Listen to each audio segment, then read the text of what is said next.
Buen día, amigos. Buen día tengan todos los que a diario sintonizan Global TV, nuestro canal que hace la diferencia.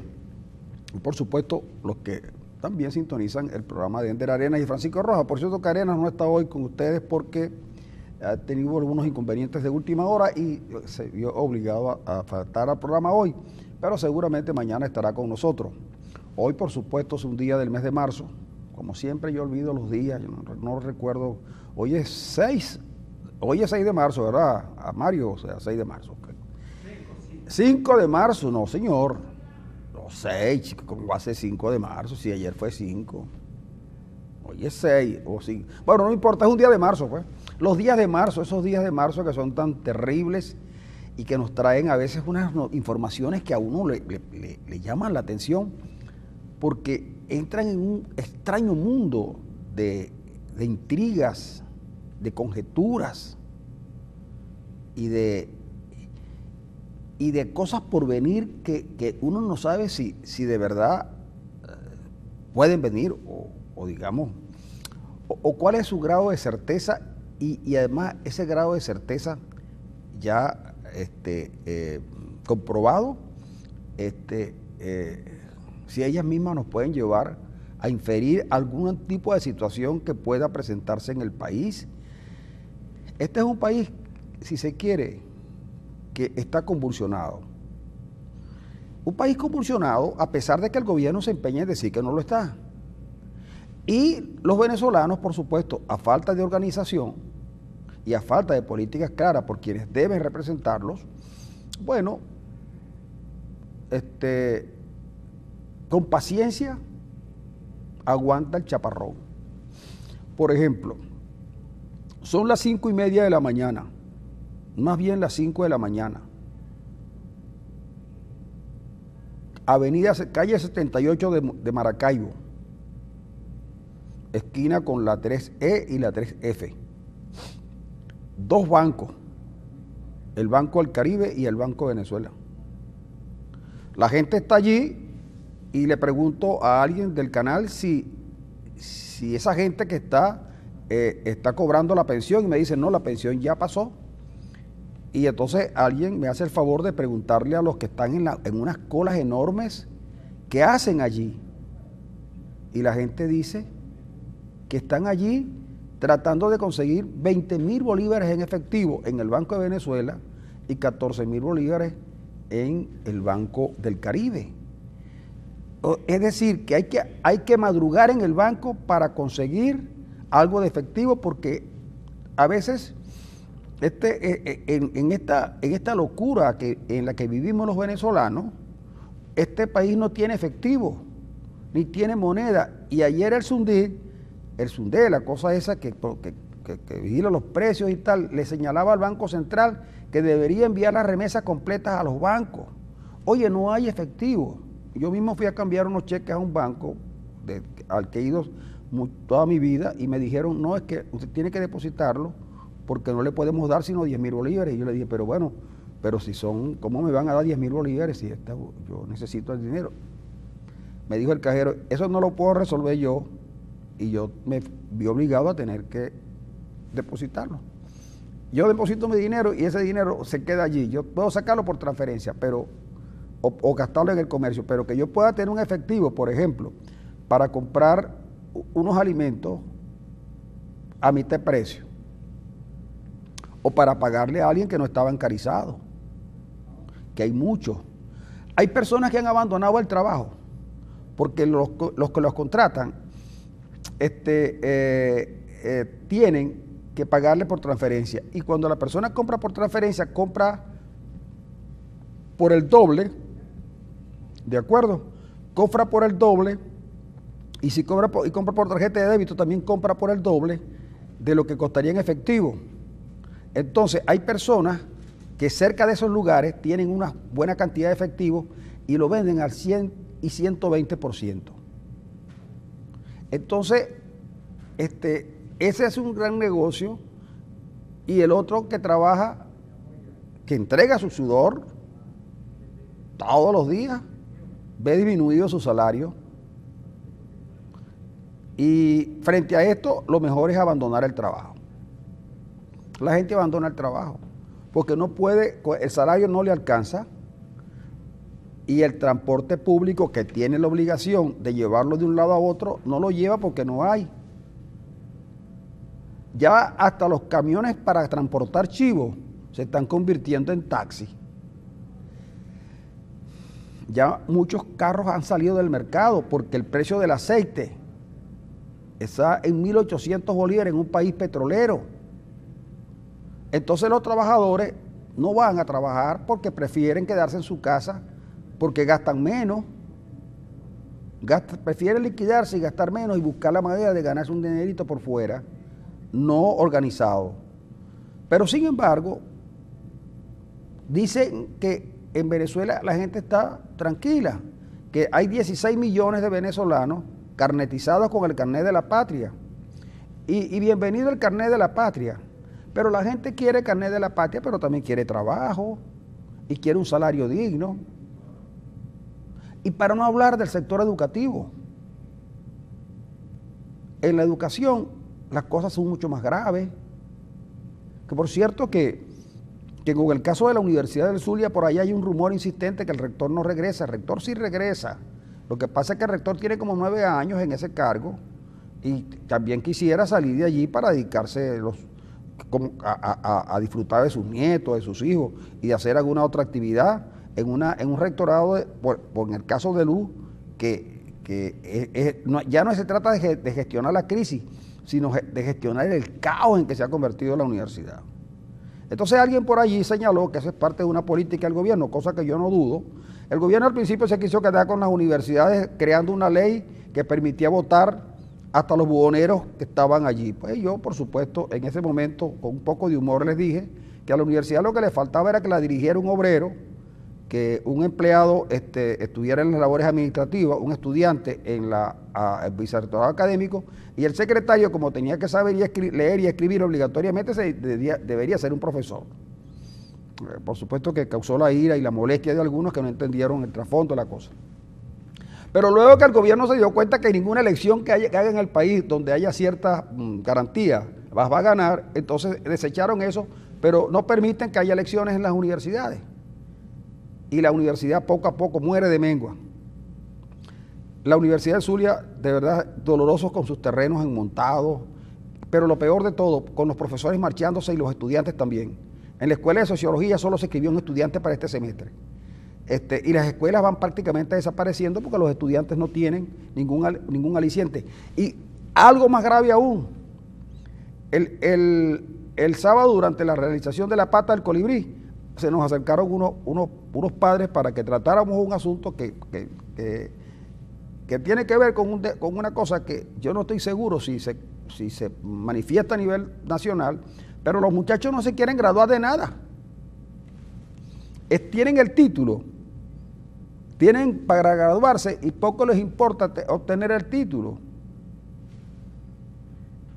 Yo supongo que el que tiene un título se va al exterior y con eso lo hace valer, lo apostilla, lo hace valer y a lo mejor en algún lugar lo emplean. En el caso de los médicos, pues ya en Argentina, en Chile y en Argentina y en Perú y en Ecuador, donde quiera que vayan, los emplean. Pero dicen que son los diseñadores gráficos, los especialistas en computación, esas cosas que poco les está importando. Pero digo, entonces, frente a esto, yo oigo al presidente Maduro en una cadena en la noche diciendo que va a abrir los consulados para que la gente vote, pero una buena parte de esa gente que está en el exterior no tiene pasaporte. No tiene pasaporte porque el pasaporte venció a los 5 años y seguramente no lo tiene.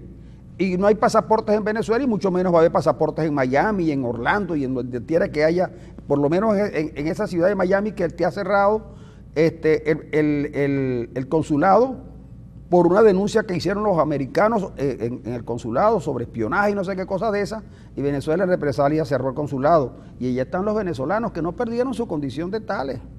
Pero el presidente dice que vayan al consulado a inscribirse para votar. Él sabe efectivamente que sin los pasaportes no pueden inscribirse. Y los pasaportes están vencidos y el consulado no le va a dar el pasaporte al trabajador, al venezolano fuera. Para hablar solamente del consulado de Miami. Entonces, yo oigo estas cosas y las veo y las sufro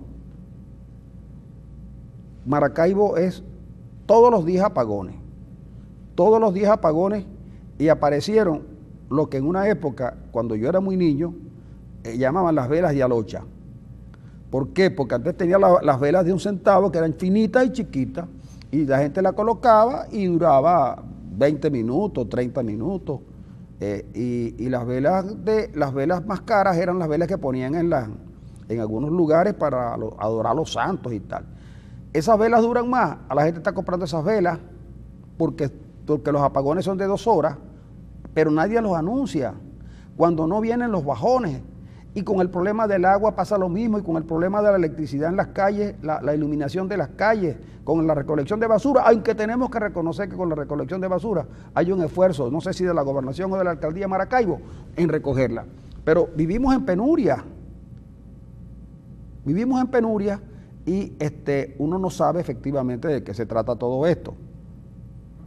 Uno de verdad no lo sabe y cree que el gobierno debería tener la delicadeza de informar en las condiciones en que está. Mira, desde hace 4 o 5 años aquí no se informa cuál es el comportamiento de la economía. No se informa cómo va, cómo están los índices inflacionarios. No se informa del nivel de escasez.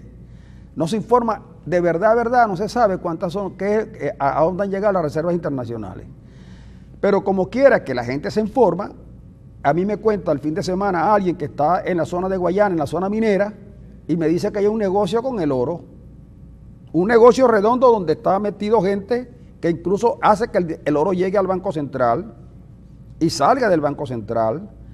Y me dicen que en esa zona del arco minero los chinos maltratan a los trabajadores como les da la gana y que en muchos casos, cuando no pueden resolver el asunto por las vías normales, las resuelven por la vía violenta y algunos los tiran a un río y a otros los entierran. Entierran a los que son conocidos en el sector, a los que son desconocidos los tiran al río. Eso pasa. Y cuando nosotros preguntamos, ¿y quién responde por los venezolanos y por las tierras que allí hay y por el territorio nacional? Nadie. Los que tienen el control de la zona controlan todo y el Estado no existe. Esa zona de Guayana, del Estado Bolívar, perdón, que está en manos hoy, no se sabe de quién. Quizás Chávez, si estuviera gobernando, diría que ya Venezuela no limita con Brasil en esa zona del Amazonas, sino que limita con garimpeiros y bandidos. ¿Verdad? Y entonces, es allí la gran preocupación, es allí mi gran preocupación. Las cosas están bien entonces. Se le puede creer a Maduro que va a relanzar la economía. Quien dijo que denme la constituyente y yo resuelvo el problema de los precios. ¿Y qué pasó? Pero obviamente, desgraciadamente en Venezuela no tenemos a gente capacitada que sea capaz de atender los problemas de la gente, los problemas del ciudadano, que los acompañen en sus luchas. Tenemos a muchos, sí, que primero quieren llegar a la presidencia de la República porque por el tiempo que tienen de candidato o simplemente porque su partido fue una de los adalides de la democracia y eso le da un derecho universal, igual al que ha sido candidato eterno. En fin, para rifarse el futuro de Venezuela y el futuro de los venezolanos, sacrificados en el altar de los intereses personales. Esa es la Venezuela que tenemos hoy. Una Venezuela que sabe que necesita la mayor amplitud para rescatar la democracia, pero que algunos torpedean esfuerzos serios y sinceros por rescatar a Venezuela. ¿De dónde está? Claro. Ya finalizando este segmento, porque te vamos a tener un invitado hoy con el que vamos a conversar de este tema final. Oye, Marcos Rubio dijo que el gobernador Lacaba estaba en Estados Unidos tratando de conseguir un lobby para resolver el asunto de las sanciones. Es verdad, Venezuela tiene lobistas contratados en Estados Unidos para buscar que las sanciones se rebajen. Pero, y están pagando mucho dinero porque esas sanciones prácticamente tienen que ver más con la política que con leyes, y el cabildeo no funciona. Pero Marco Rubio, que es un hombre cercano al gobierno norteamericano, senador republicano, señala que la Cava está haciendo gestiones gestiones que Maduro le encomienda.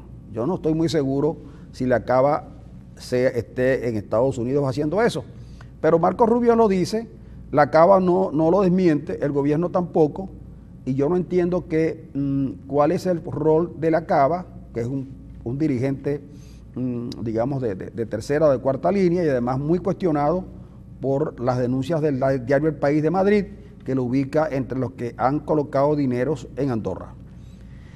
Otro punto que llama la atención fue el de Padrino López.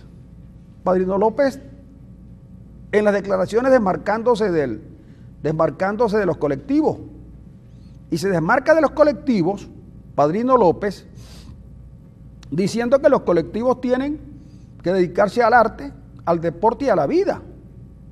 Pero nosotros vemos a militares activos, muy importantes, al lado justamente de un tipo que aparece armado y es un colectivo como Valentín Santana. Y recuerdo sí que en su momento Rodríguez Torres trató de enfrentar a los colectivos y de hecho los enfrentó, y le costó a Rodríguez Torres el ministerio y lo sacaron, y Rodríguez Torres no contó nunca por qué lo sacaron, y Maduro, burlándose de él, le dijo: lo envié de vacaciones, pronto regresa. Y luego supimos que Rodríguez Torres no andaba de vacaciones y que tampoco tenía regreso.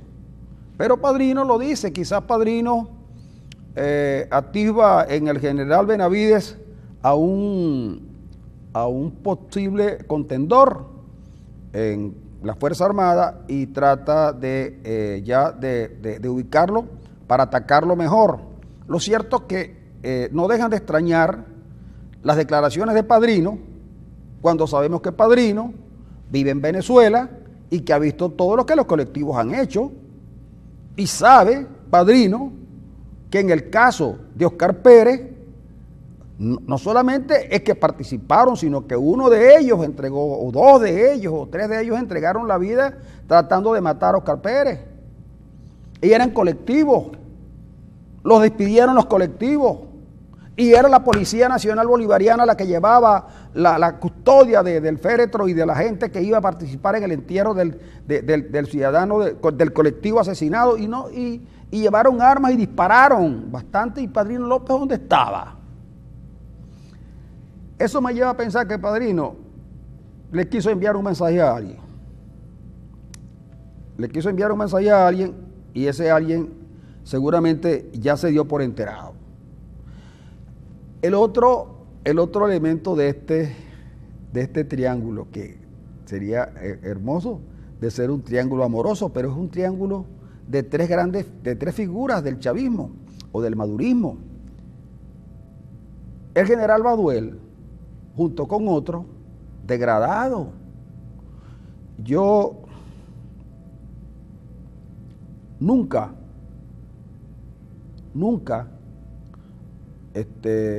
supe que un presidente degradara a militares, aun cuando estaban conspirando, aun cuando dieron golpes de Estado. Porque si no saquen la cuenta, cuando Chávez dio el golpe de Estado en compañía de casi todos los que están gobernando hoy, no los degradaron. Pero tampoco degradó Betancourt, ni Betancourt a los que le dieron los golpes de Estado. ¿Por qué? ¿Por qué a Baduel? ¿Y por qué a Díaz Plaza, a García Plaza? Y a Nieto, y a otros más, y a Quintero. ¿De qué se trata todo esto? También pareciera un mensaje a alguien. Parece que le están enviando un mensaje a alguien con esta degradación de los militares, en particular de Baduel. Y yo no lo olvidaría a Baduel, no lo voy a olvidar nunca cuando en una reseña de sociales del diario El Nacional, cuando Baduel aparecía con un habano, que hay que reconocer que el general Baduel disfrutaba del habano con una elegancia propia de un general y propia de un tipo que aprecia el buen tabaco, acompañado de la singular Lina Ron, aquel hombre exultante, héroe de la revolución, aquel hombre que se ufanaba, aunque él es de poco hablar, de su gesta que permitió liberar a Chávez de las garras de sus enemigos. Lejos estaba Baduel en ese momento, cuando el humo de su tabaco se introducía en sus fosas nasales, que ese tabaco no lo venden en la tumba, que ese tabaco difícilmente pueda seguirlo disfrutando como general, porque me imagino yo que seguirá siendo general, porque a eso no sé si le habrán quitado el título. Yo esas cosas militares prefiero que sea Rocío San Miguel la que lo diga, o Sebastián Barraez. Pero de verdad que yo no sé si la cava en Estados Unidos cayó en desgracia, no sé si Padrino cayó en desgracia, y no sé si Baduel se mantiene en desgracia, pero hay mensajes. Vamos a ir a una pausa y en unos instantes vamos a regresar con ustedes para seguir conversando en esta mañana, que lo voy a hacer solo porque el doctor Arenas pues tuvo problemas y no ha podido llegar. Amigos, vamos a la pausa. Okay.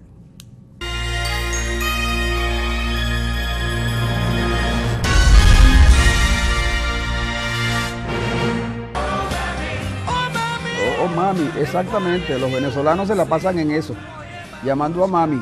Antes llamaban a María, pero María se nos puso muy díscola y entonces ahora es a mami la que llama.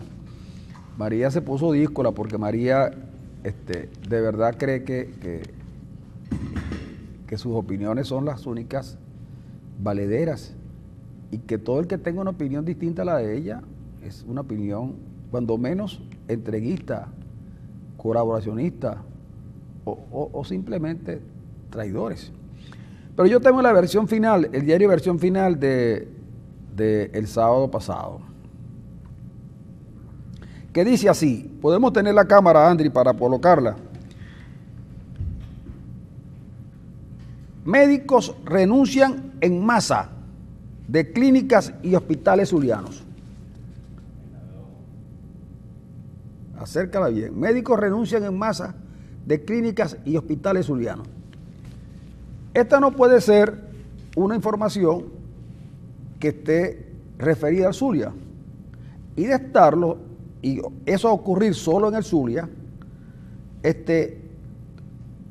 obligatoriamente habría que abrir una investigación. ¿Por qué? Porque esto es de una gravedad extrema. Ya esta misma semana pasada habíamos tenido la información que los quirófanos del hospital universitario estaban contaminados. Y sabemos que la mayoría de los hospitales, de los grandes hospitales del Zulia, confrontaban muchos problemas. Pero el problema más grave es que se nos van los médicos. Se nos están marchando los médicos y por allí un peregrino, un tipo de una opinión peregrina, dijo que lo que había era que detenerlos y obligarlos a quedarse en Venezuela porque ellos habían estudiado con dinero del Estado venezolano. Y es verdad que todos estudiamos con dinero del Estado venezolano, por eso es que yo siempre digo que cuando hablan de que no se sembró el petróleo, están diciendo mentira. El petróleo se sembró, porque gracias al petróleo muchos venezolanos pudimos estudiar carreras universitarias sin pagar un centavo, y estudiar la primaria, estudiar el bachillerato sin pagar un centavo. Eso es prácticamente, en la educación gratuita en Venezuela se conoce desde hace muchos años, muchísimos años, mucho antes de que llegaran los salvadores de la patria. Entonces, pero que ahora los médicos se vayan y se van los ingenieros y se van todos aquellos que tienen posibilidades de marcharse, es porque justamente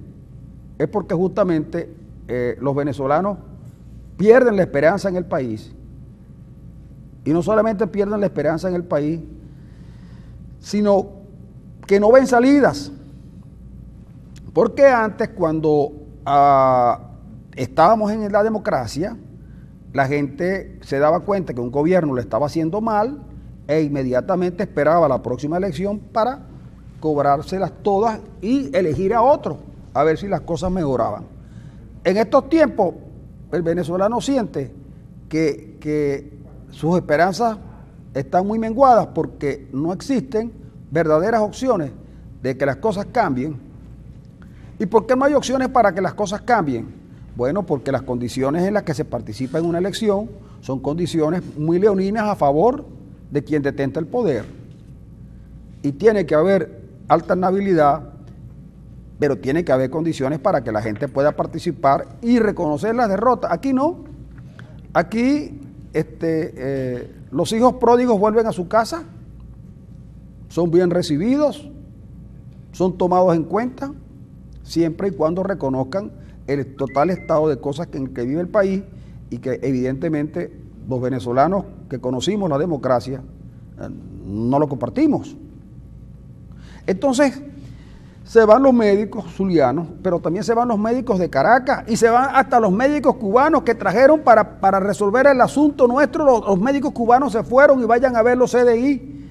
Yo le decía en estos días pasados a un amigo que sigue siendo un adherente del chavismo, le dije, no hagamos de esta discusión un problema que nos separe. Vamos al Hospital Universitario de Maracaibo. Veamos al Hospital Universitario de Maracaibo y tú vas a tener la posibilidad de preguntarle a la gente cómo está, tanto a los pacientes, a los familiares de los pacientes, a enfermeras, a los médicos, a todos los que tienen que ir al Hospital Universitario. Pregúntale a la gente de mantenimiento cómo está eso. Y después terminamos hablando de si es verdad que la revolución hizo algo por el país. O vamos a la industria petrolera y hablemos con los técnicos petroleros, con los que estaban allí, todavía los que quedan, para saber en qué estado está la industria. Gente que no hace absolutamente nada porque nada tiene que hacer. Mientras tanto, el gobierno designa a un señor de apellido Quevedo, militar paramaseña, que por cierto, me cuentan que se vio en una reunión con Rafael Ramírez y estuvo departiendo muy amigablemente, y ocurre que esto no le gustó mucho a Maduro y probablemente Quevedo, que andaba acompañado con el vicepresidente y que dicen que un hombre muy cercano a Cilia Flores y que lo va a sustituir en la presidencia de PDVSA. Amanecerá y veremos. Amigo, está con nosotros acá, no sustituyendo a Arenas, porque Arenas es insustituible, Gilberto Gudiño, un joven empresario con inclinaciones políticas. Pero cuando hablo de inclinaciones políticas me refiero a un hombre que quiere trabajar en función de los intereses de la región, defender los intereses generales de la gente, y para eso se ha venido preparando y es una de las figuras más importantes de la política regional, visto pues que en las últimas elecciones regionales y municipales dejaron al Zulia sin liderazgo. Los líderes no dicen nada. Hubo uno que ganó y se conformó con ser el gobernador electo. Otro que recibió el testigo y prácticamente desapareció de la escena. Nadie ha visto ni ha oído una declaración de Manuel Rosales después que salió de la gobernación, después que dejó la candidatura a la gobernación. Por allí vemos a Juan Carlos Fernández, que caramba, sería bien triste porque él tiene un programa de opinión todos los días y debe opinar. El Partido Nuevo Tiempo, desaparecido. El Partido Primero Justicia no pudo ni validarse. Y el Partido Voluntad Popular, después de la fuga o de la huida de Ernesto Toledo, prácticamente quedó sin voluntad y con muy poco de popular. Hay quienes hablan de frentes amplios, pero el Frente Amplio es una opción que va a desarrollar Gilberto, que está con nosotros ahora, a quien le doy la bienvenida. Muy y agradecido. por supuesto vamos a hablar de este tema y de cualquier otro tema que te parezca que vale la pena reseñar en el día de hoy. Muchas gracias. Adelante.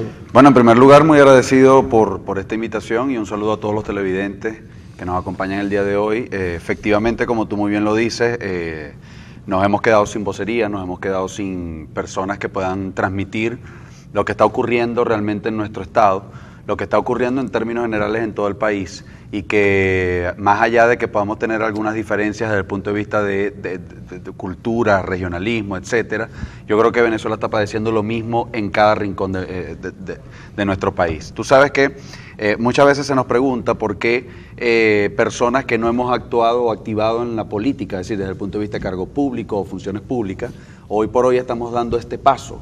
Y a mí me gusta leer mucho unas palabras que tuvo el Papa Juan Pablo II en su visita a Venezuela en el año 1985, yo apenas tenía 2 años en ese momento, donde él decía lo siguiente, y me permito leerlo: frente al pasado la juventud es actualidad, frente al futuro esperanza e innovación, frente al presente fuerza dinámica e inspiradora. Jóvenes venezolanos, vale la pena creer en la fuerza del bien, con el estudio y el trabajo, con la participación activa en la vida política, económica, social y cultural, estáis llamados a ser la aurora de una nueva Venezuela. Fuerza joven, siempre alerta y generosa, capaz de las mejores entregas y de las más nobles de los sacrificios, el futuro les pertenece. ¿Por qué les doy lectura a estas palabras? Porque me parecen muy sabias, en especial en el momento en que estamos viviendo. Venezuela requiere urgentemente de que su liderazgo, ese liderazgo que está de alguna forma escondido en la ciudadanía, es el momento, le llegó la hora de emerger. Venezuela no está para seguir esperando, Venezuela no está para seguir jugando el ensayo y error, y eso obliga, nos compromete, y es un gran deber que tengamos que dar este paso al frente y empezar entonces a hablar no solamente de los temas que dominamos, que en algún momento yo hablaba era de economía, ¿no? De economía, de empresas, de negocios, sino que ahora tenemos entonces que dar ese paso y empezar a hablar también de política, y de política directamente hacia lo que tiene que ver con la clase política, la clase dirigente y los partidos políticos. Fíjate tú que yo no sé si uno pudiera, digamos, diferenciar plenamente la economía de la política o la política de la economía, pero lo cierto del caso es que mucha gente pensaba que la economía tumbaba gobierno. Y yo creo que sí. El problema económico acaba con un gobierno en una sociedad democrática. Totalmente. En una sociedad que no lo es, difícilmente la economía se impone a la política. Fíjate que por decisiones políticas el hecho económico está siendo minimizado o no está siendo tomado en cuenta, a pesar de que, como la gota de agua que cae todos los días sobre la piedra, comienza a erosionarla. Y te planteo este caso. Aristóbulo Istúriz un día dijo que la decisión de control de cambio no obedecía a ninguna propuesta económica, sino política. El dólar a 10 bolívares, que lo acaban de recién quitar, cuando andaba en la estratosfera de los 150.000 bolívares o 200.000 bolívares por dólar, iba para comprar medicinas y comprar alimentos. Y aquí en Venezuela se resolvió que quienes tenían la autoridad moral y la sapiencia para comprar alimentos y comprar medicina eran los militares. Lo que quiere, y tanto es así que el ministro Padrino López nombró a 18, a 20, a 25 generales para encargarse de la importación de arroz, de la importación de carne, etcétera, porque el país que antes producía arroz e incluso exportaba arroz, y somos pioneros en la producción de arroz de secano, dejamos de producir arroz, dejamos de producir la cantidad de maíz que producíamos, dejamos de producir la cantidad de caraota, la cantidad de leche, en fin, se destruyó la agricultura en aras de favorecer las importaciones. Y cuando tú te das cuenta que una gaseosa de 2 litros tiene un precio mayor que una gandola de gasolina de 36.000 litros, que de la de 91, que tiene un precio de 1 bolívar, y tú sabes que la gasolina se la lleva y el gasoil se lo llevan fuera de nuestra frontera, y tú sabes quiénes custodian la frontera, entonces es decir que la política está hecha para seguirse manteniendo en el poder, no importando si la economía funciona o no funciona.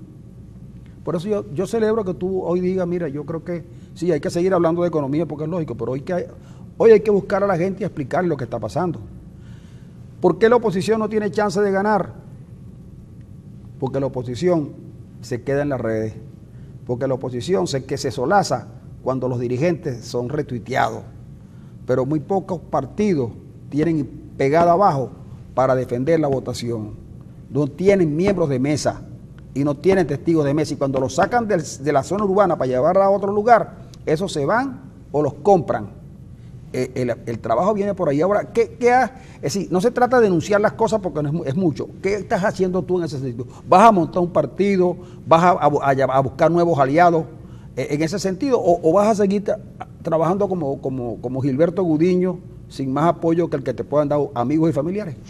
Fíjate, qué bueno que me haces esa pregunta. Venezuela requiere en este momento y de forma urgente una gran alianza ciudadana. Esa gran alianza ciudadana pasa evidentemente también por respetar que existe un sistema de partidos que efectivamente en tiempos de democracia son fundamentales, pero en tiempos donde no hay democracia, la ciudadanía debe organizarse para poder generar procesos diferentes a lo que hemos vivido hasta ahora. ¿Qué significa esto? Que lamentablemente los partidos políticos, teniendo bajo su control en los últimos 10 años todos estos procesos, lamentablemente no ha generado un resultado efectivo. Y más allá de que pudimos obtener una gran victoria el 6 de diciembre del año 2015, ese espacio tan importante como es la Asamblea Nacional, a mi modo de ver, y de una forma muy respetuosa lo digo, creo que fue mal utilizado. Es decir, Venezuela no solamente requiere de un vocabulario, de un discurso que lo anime, sino también de acciones y de resultados. Entonces, creo que la dirigencia política quedó desconectada entre lo que dice y lo que hace. Eso genera una falta de coherencia, eso ha llevado o se ha traducido en una pérdida de credibilidad en la gente, y eso ha hecho entonces que en consecuencia la gente esté buscando nuevos referentes. Cuando estábamos en el proceso de si se participaba o no se participaba, tú recuerdas que empezó a aparecer el nombre de una figura que no ha hecho política, sino que es un empresario del país, un gerente en el país, y este nombre empezó a tomar fuerza. ¿Por qué toma fuerza? Porque la gente comienza a buscar referentes distintos al político. ¿Por qué se siente que el político no le ha dado o no le ha generado los resultados que está esperando? Entonces, ¿qué hacer en este momento? Nosotros hemos venido desarrollando lo que es un movimiento ciudadano en el que estamos concentrados principalmente en 4 elementos. El primero de los elementos es generar una serie de propuestas y de contenidos que nos ayuden a elevar el debate político en Venezuela. ¿Qué significa esto? Que hemos quedado secuestrados. Hemos quedado secuestrados entre el discurso del chavismo y el discurso del antichavismo. Y si bien es cierto, todos queremos enarbolar la bandera de la libertad, esa libertad también tiene que tener nombre y apellido. ¿Qué significa esto? Nosotros hicimos y hemos desarrollado durante más de un año un estudio donde revisamos casos exitosos de ciudades que habían pasado de ser anárquicas, con crisis económica, donde se habían vivido procesos de convulsión social, de hecho también sumergidas en el narcotráfico, y habían logrado pasar a ser ahora ciudades desarrolladas o en vías de estarlo. Entonces esto en primer lugar nos permite saber qué queremos. Porque si no tenemos un futuro claro, si no tenemos una dirección clara, si no tenemos un norte a dónde continuar, lamentablemente vamos a seguir teniendo procesos infructuosos donde la gente no sabe al final dónde va a terminar generándose ese resultado positivo que estamos esperando. Entonces, tenemos que saber qué queremos, y ese queremos tiene que ser bien analizado. Nosotros estudiamos el caso, por ejemplo, de Medellín, una ciudad que vivió procesos muy complejos, donde hoy por hoy esa ciudad se ha convertido en una de las grandes referentes de Colombia. Se han transformado en ciudades de 24 horas. Y eso es uno de los elementos interesantes a plantear. ¿Qué es lo importante de una ciudad de 24 horas? A diferencia de aquella ley del trabajo que se intentó imponer en un momento determinado para tratar de forzar o generar un segundo turno de trabajo. Bueno, las ciudades de 24 horas no solamente te generan un segundo turno de trabajo, sino que te pueden generar hasta un tercer turno de trabajo. ¿Qué significa esto? Que las ciudades de 24 horas no solamente ayudan en lo económico a una ciudad, sino que también empiezan a resolver aristas o elementos fundamentales de una sociedad, como lo son el transporte público, la iluminación, la seguridad ciudadana, y eso forza a los políticos a tener que empezar a generar planteamientos mucho más claros. En resumidas cuentas, ¿qué buscamos nosotros con este contenido o este compendio de buenas prácticas que hemos desarrollado? Buscamos en primer lugar permitir o tener una guía que le sirva a aquellos ciudadanos que quieren participar en política. Es decir, que aquellos ciudadanos que quieren dar ese paso al frente y ser protagonistas, entonces tener una guía mucho más clara de cuál es ese futuro que queremos construir. Pero mucho más importante es lo siguiente: aquel ciudadano que no quiere dar ese paso, es decir, aquel ciudadano que quiere seguir manteniéndose en su espacio, en sus negocios, en su trabajo, en su núcleo profesional, se le enseña a controlar al ciudadano que sí quiere participar en política. Entonces te voy a dar dos planteamientos muy claros de lo que representa el Compendio de Buenas Prácticas. El primero es el programa del Cómo Vamos en Colombia. Ese es un programa que forza a todas las alcaldías, a todas las gobernaciones, a todas aquellas instituciones que utilizan dinero del erario público a tener que indicar en qué se está utilizando su dinero, cuánto ingresa a la municipalidad, en qué se utiliza el dinero de la municipalidad y cuál es el porcentaje del avance de obras de esa municipalidad. Eso le permite a un ciudadano abrir su ventana al lado, y ver si al lado de su casa, que dicen que están construyendo una plaza, realmente se está construyendo, y no tener que esperar a que el gobernante haya finalizado su gobierno para darse cuenta que se robaron una plata. El otro programa que nos parece muy interesante es el programa del Nosa Sao Paulo. Ese se aplicó en Brasil. ¿Y qué significa el programa del Nosa Sao Paulo? Todos sabemos perfectamente que nuestros candidatos, nuestros políticos, cada vez que están en un proceso electoral, comienzan a prometer y prometen y prometen y se vuelven locos prometiendo. ¿Qué hace el programa del Nosa Sao Paulo en Brasil? Recoge cada promesa de gobierno, cada promesa de los candidatos y las transforma en ley. Y a partir de ahí crea una hoja de evaluación que le permite a ese programa indicarle a la ciudadanía cómo estuvo la evaluación al final de la gestión de ese gobernante. Pero, déjame que te interrumpa, perdona la interrupción, pero a mí me da la impresión de que eso que estás diciendo tiene mucha pertinencia. Pero también creo que para que eso se dé, debe haber un ambiente propicio para que lo sea. Totalmente. Si tú no tienes condiciones, nada de lo que me estás diciendo de Medellín, ¿de acuerdo? Nada de lo que me estás diciendo de Brasil o de cualquier otra ciudad del mundo que puedas poner como ejemplo sirve. Correcto. Si tú no tienes control de las instituciones. Totalmente. Y si las instituciones no responden a los intereses generales de la sociedad y no a los intereses particulares de un determinado grupo. Entonces fíjate lo siguiente, yo no estoy muy seguro, de verdad, yo soy, digamos, crítico a los partidos políticos porque en una democracia eso es lo normal. Claro. Pero critico a los partidos políticos para tratar de que mejoren su desempeño. Totalmente. Pero no soy antipolítico. Porque hay quienes pretenden dejar colar que la culpa de lo que nos pasa es culpa de los políticos y no culpa de las malas políticas de gente a lo mejor que llegó a ser político por descarte o porque no tenía nada que hacer o porque simplemente en Venezuela la política le ha dado cobijo a una serie de individuos que seguramente si los más inteligentes y los más capaces y los más honestos se hubieran dedicado a hacer la política, pues nunca hubieran llegado. Y generar una autocrítica ciudadana, que estamos haciendo nosotros los ciudadanos también en función Claro, pero fíjate lo siguiente, cuando nosotros vamos a hacer esto y esto, está muy bien, perfecto. Bueno. Pero yo lo que digo es, ¿cómo llegas tú a rescatar Maracaibo, por ejemplo? Metámonos en Maracaibo para que no nos enredemos más con el Zulia y con Venezuela, porque lo podemos hacer en el otro segmento, pero digo, veamos a Maracaibo. Pues, o sea, ¿cómo vas a hacer tú con Maracaibo, donde el alcalde llega porque los maravinos decidieron no votar una parte, y otros porque están hastiados de las mismas cosas, y otros por una gestión municipal que no sirvió para nada, que dejó de hacer cosas y otras las hizo mal? No digo que todas las haya hecho mal. ¿Cómo rescatamos Maracaibo? Si quieres vamos a una pausa y regresamos mejor así. Dame un cafecito, Mario.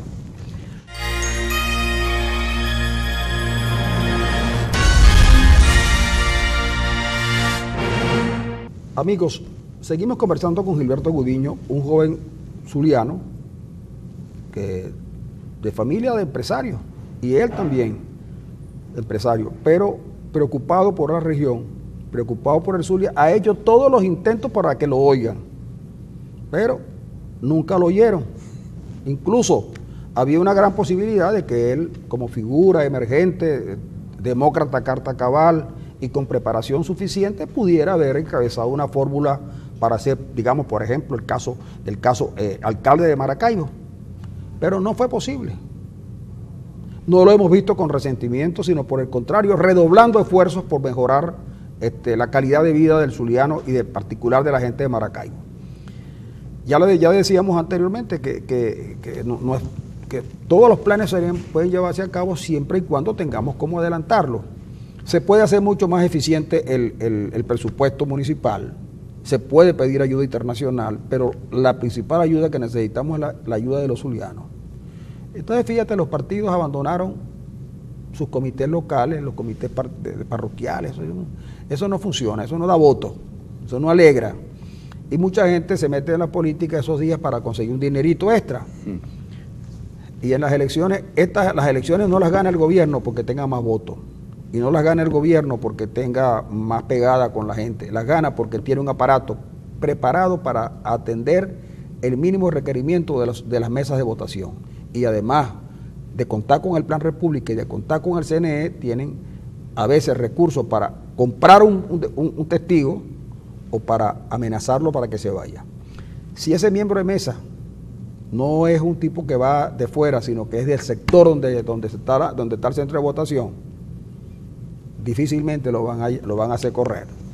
Entonces, yo digo que me ocurre a mí que el Zulia necesita un nuevo liderazgo. De eso no hay duda. Pues. Los viejos líderes se acabaron. Los potenciales líderes se perdieron la brújula. Pero que ahí el Zulia tiene talento suficiente como para que alguien intente promover políticas en favor de los zulianos. Ahí tienes tú, el ICLAN era el centro para liberar el lago y eso se desapareció. Así es. El comandante Arias habló de un oncológico y de eso nunca más se supo nada. La Lara Zulia no la terminó Arias. 5 años gobernando, 5 y tantos gobernando y Arias no la terminó. Y da la impresión de que eso no le interesa a la gente, ¿no? Da la impresión porque no es así. Lo que pasa es que, como tú decías, no es que los políticos son malos, es que los políticos hoy no están haciendo política. Entonces, ¿qué propones tú? ¿Cómo hacemos para que en esto participen todos los zulianos? Sí, fíjate, eso es muy importante que lo hayas acotado porque quiero volver a rescatar lo que hablábamos al principio. Nosotros, como Movimiento Ciudadano, uno de los grandes objetivos que estamos buscando es elevar el debate político. De hecho, las propuestas que nosotros estamos presentando, evidentemente representan, desde el punto de vista de su aplicación, la búsqueda efectivamente de generar una transformación en el poder, es decir, generar un cambio político que permita llegar a un grupo político con una visión moderna del país que quiere construir. ¿Qué estamos haciendo nosotros, por lo menos como movimiento desde Maracaibo, desde el Zulia? Efectivamente comenzamos a estudiar cuál es el país que queremos. Es decir, no solamente es el hecho de que tú puedas ser gobierno para que tú puedas aportar desde el punto de vista de propuestas hacia estos factores, sino que tú desde la ciudadanía puedes aportar esas propuestas para efectivamente generar ya una visión y una dirección mucho más clara hacia dónde debemos ir. Ahora, para esto se requiere el rescate efectivamente de lo que es la vocería en el Estado, se requiere el rescate de lo que es la vocería nacional y para eso entonces nosotros creemos y somos de la opinión que ese futuro liderazgo, ese nuevo liderazgo que empieza a emerger, que empieza a aparecer, no solamente tiene que hablar con discursos tradicionales, sino que a ese discurso tradicional tiene que incorporársele esa propuesta de país que todos queremos. Fíjate tú una cosita que te voy a contar. Maracaibo tiene mucho tiempo con las calles abandonadas y en oscuridad. Y yo estoy seguro que la gente quisiera que las calles estuvieran iluminadas. Totalmente, así es. Hace tiempo que en Maracaibo se ha entronizado el asunto de los apagones y los bajones. Y eso no solamente daña a los electrodomésticos, sino daña la economía del Estado. La daña porque ustedes saben como empresarios que efectivamente cuando se les daña un equipo, un compresor, una cosa de esas, las pérdidas son cuantiosísimas. Pero nadie ve que alguien se ponga al frente de esas peleas. La gente tiene un basurero frente a su casa, pero los vecinos no tienen quien los organice, porque le piden a cada uno, no, alguien tiene que organizarlo, sin tener que utilizar violencia, sin tener que insultar al gobernador o al alcalde, simplemente hacer que la gente reclame por sus derechos. Constitucionales. Así es. Por demás, ¿no? Entonces, y organizarse en la próxima elección, usted se organiza. Ahora, lo que no podemos permitir, de acuerdo, lo que no se debe permitir es que alguien secuestre la voluntad de la gente.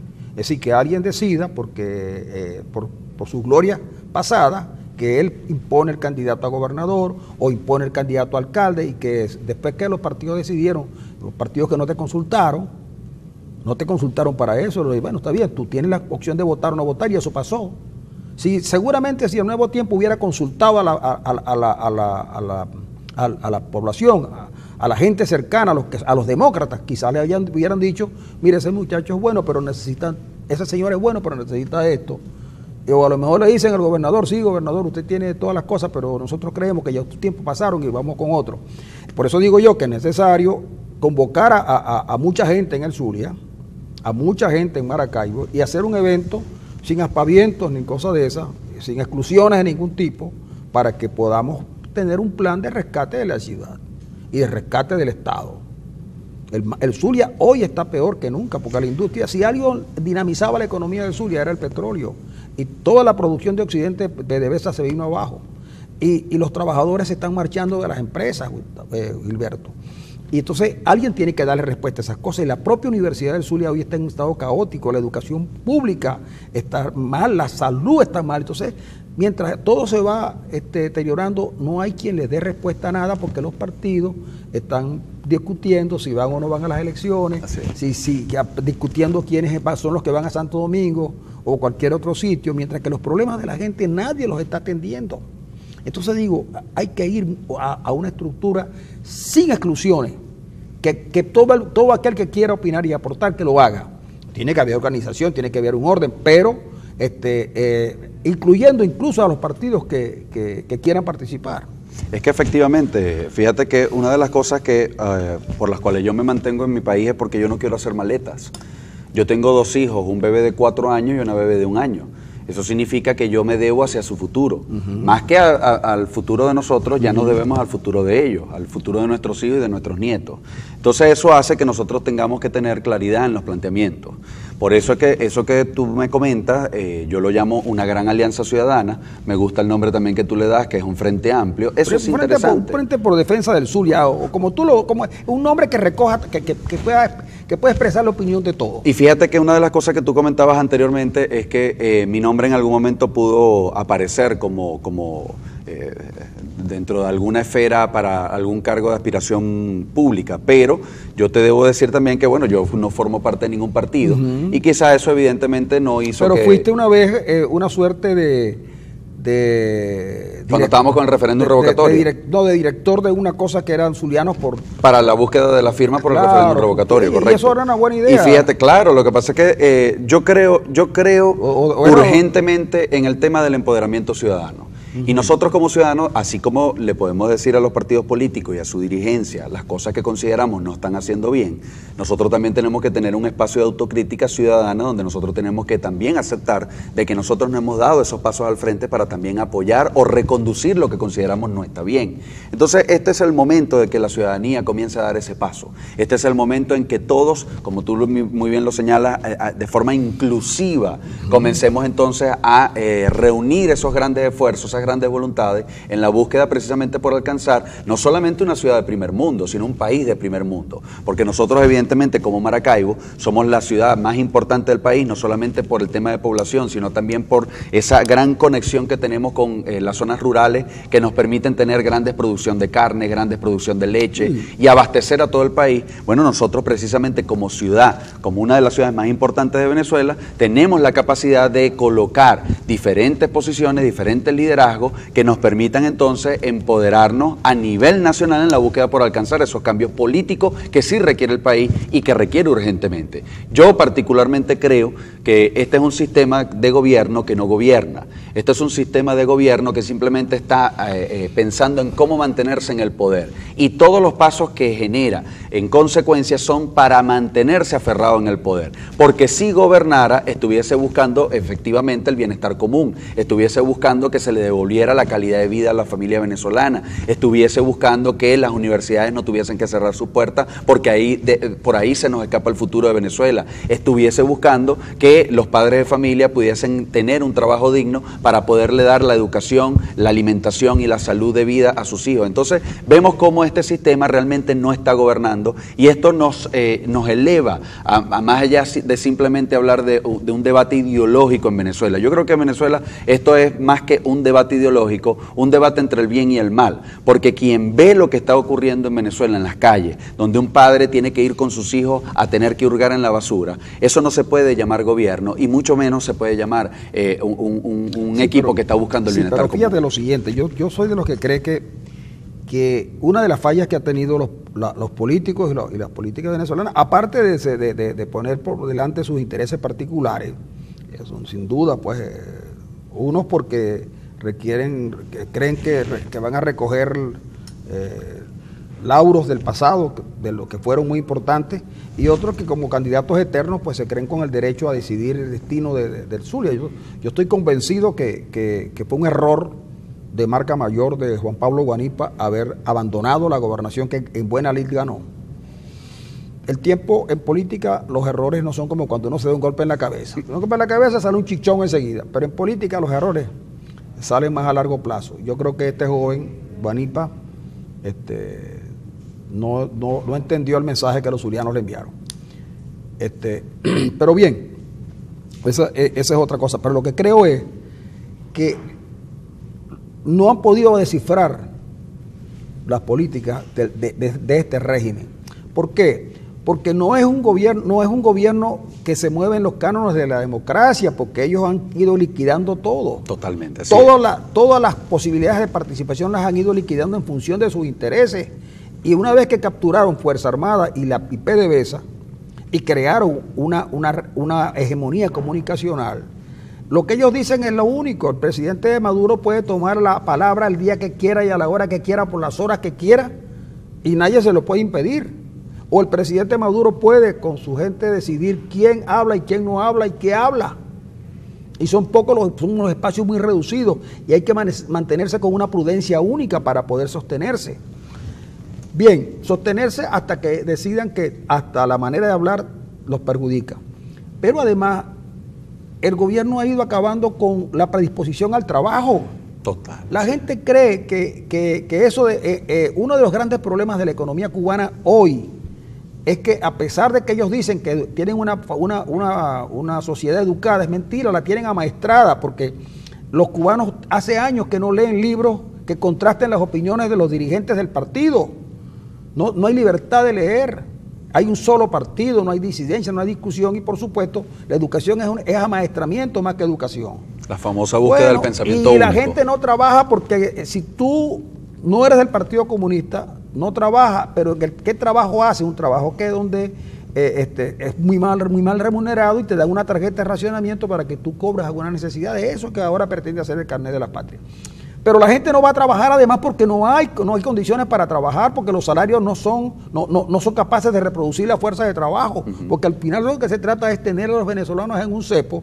Unos se tendrán que ir y se va a lo mejor del país, los que tienen opciones, los que no tendrán que quedarse prisioneros aquí, y el gobierno lo sabe, y por eso las políticas son cada vez más restrictivas, porque el gobierno no pudo acabar con los sectores, con los dueños de los medios de producción por la vía violenta, porque llegaron por la vía elección, pero entonces lo están sacando poco a poco, excluyendo, acabando con los... ¿Tú crees que esa política de aumentar periódicamente el salario mínimo lo que persigue es expulsar de la actividad empresarial a los empresarios? Este sistema busca el quiebre del sistema de valores. Claro, pero lo es. El valor de la familia, porque tuvimos en un momento dado esa pugna o ese quiebre entre hermanos por colores políticos. Una vez que los hermanos se dan cuenta de que habían cometido un grave error y quiebran esa barrera ideológica que los había separado, entonces ahora la búsqueda es quebrar a nivel de los hijos a través del éxodo, a través de la diáspora. Entonces fíjate cómo se quiebra la familia, que es el núcleo fundamental de toda sociedad. Entonces ahí quiebras el primer gran valor que tiene la sociedad venezolana. El segundo valor, el que tú comentas, el trabajo. El trabajo es fundamental No solamente por el hecho de que el trabajo genera desarrollo, sino porque debemos recordar que el espacio público se ha perdido en Venezuela, se ha perdido por diferentes elementos, falta de organización, falta de iluminación, falta de seguridad. Eso ha hecho que la gente no vaya a la plaza pública porque evidentemente no tiene las condiciones para estar ahí. Pero entonces, ¿qué se tradujo automáticamente en el espacio de discusión política en la sociedad? El lugar de trabajo. En el lugar de trabajo donde tú debates, mira, viste el precio de la leche, viste el precio de la carne, viste el precio del arroz. Eso hace que evidentemente se genere una discusión política interna en el espacio laboral. Entonces, ¿qué haces? Entonces busco quebrar ese sistema de relacionamiento también, donde obligo al comerciante a tener que bajar la Santa María y obligo al trabajador a que con su salario no le alcance ni siquiera para pagar el pasaje para llegar a su espacio de trabajo. Para que no vaya a trabajar. Además, quiebras el sistema de educación, el sistema de valores de la educación, ataco la universidad, no le permito tener un presupuesto digno, no le permito tener profesores bien remunerados, con calidad de vida, quiebro el futuro del país y terminó generando un golpe mortal hacia el sistema del respeto, o sea, el valor del respeto. El valor del respeto es que te permite construir una ciudadanía con tolerancia, una sociedad de tolerancia. Entonces, esto es peligroso porque es un sistema que sabe muy bien en qué está trabajando. Pero y a qué está si lo tienes identificado, entonces solo te queda ver lo siguiente. Poco a poco, la organización empresarial más importante, que era Fedecámara, comienza a ser una institución de segunda. Pero también los sindicatos. Total. Los sindicatos desaparecieron. Y el sindicalista que queda, que levante la voz, como lo hizo Palacio con el problema eléctrico, está preso. Y a Freites y a Boda lo andan persiguiendo. A Freites, el del petrolero. En fin, acabaron con los sindicatos y van a acabar con los empresarios, con lo poco que queda, porque seguramente cada vez...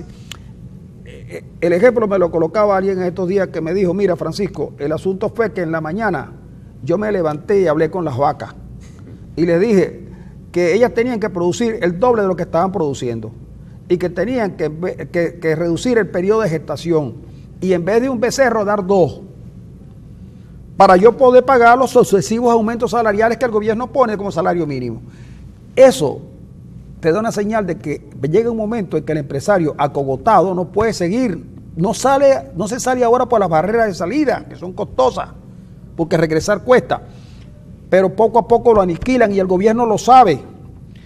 Y el gobierno sabe que cuando el salario mínimo de un trabajador que es el menos calificado, que yo no sé si alguien recibe ese salario, porque los empresarios tienen que pagarle incluso en especie a los trabajadores.